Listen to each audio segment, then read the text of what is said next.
दीन है क्या?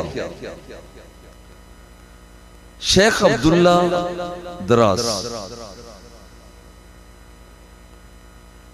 आप लिखते हैं क्या दीनु वज़उन इलाहियुन साइकुन लिज़विल उक़ूल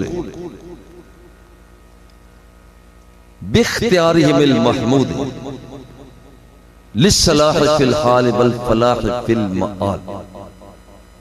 किताबुल ईमान में लिखा कि दीन उन ज़ाबितों को कहा जाता है जब बंदा उन्हें इख्तियार करता है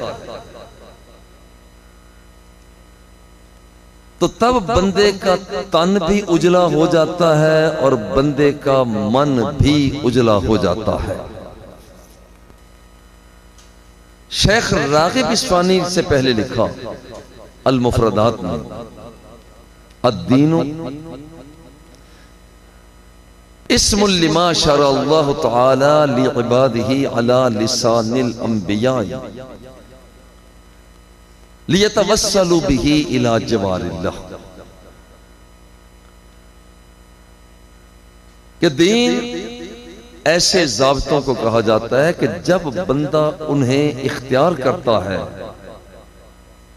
अल्लाह जल्ला जलालुहु का कुर्बे खास पा लेता है।